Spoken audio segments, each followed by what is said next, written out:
Solidarity forever. Solidarity forever. For the union makes us strong. To be very clear, since 2016 pension ijalipwa, we are almost going insolvent.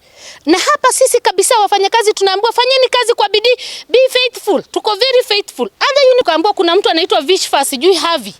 1999 waliweka vichuma Moi University. Vichuma 1990 waliweka, I was in class 2. Waliweka vichuma Moi University. Ambazo hata hiyo vichuma ukienda utastuka. Wanadai 1.2 billion. Hisi ni wizi wa mabavu.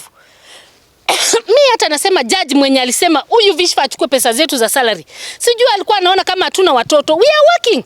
We are suffering. Tuko na watoto wanaenda shule next week na hatujui tunalipa fee na nini. Na hapa tunaambiwa fanyeni kazi kwa bidii. It is very inhuman because Vishfa ni mtu mmoja. Achukue pesa zote za wafanyakazi wa Moi University. That's very unfair.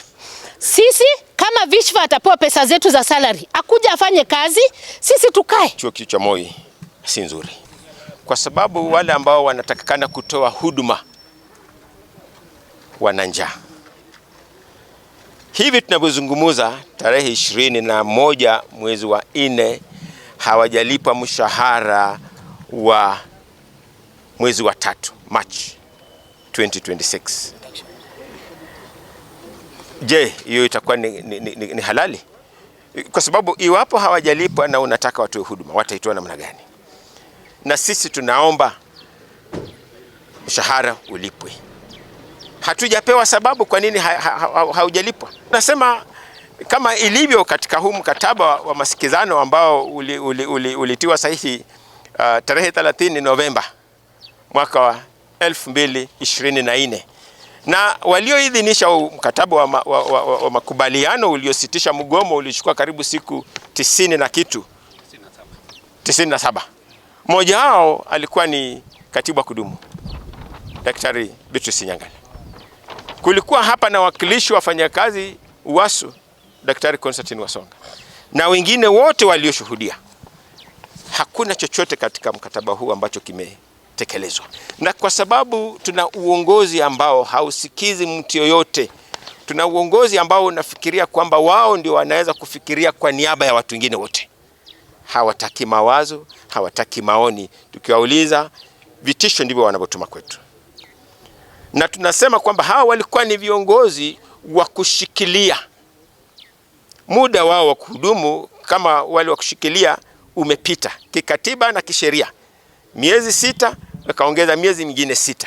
Sasa imepita hasa ni mwaka na tupate mfumo rasmi wa kujaza zile nafasi.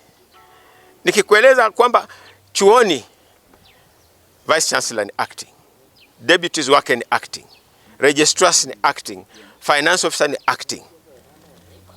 Hawa na kumbuka hawa wana act, lakini kuna wale substantive ambao wapo kwenye likizo. Sasa mnasema hamna pesa, lakini mnalipa makundi mawili ya utawala.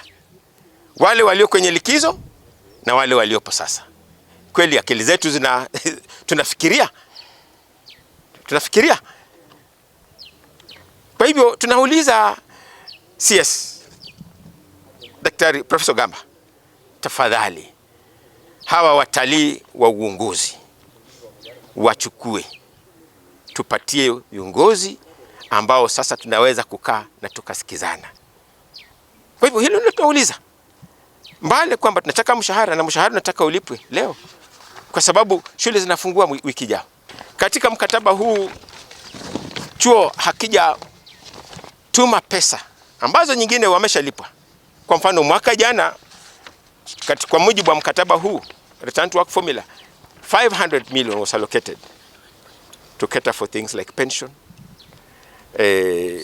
loans and the like.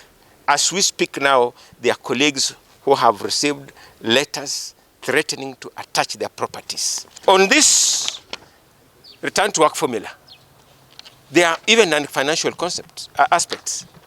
None of them has been fulfilled. We have a clause, for example, Clause 24 is very clear about election of deans. Even that, do we need to go to the streets to ask for such? So if they cannot implement that, what business do they have staying at Moi University?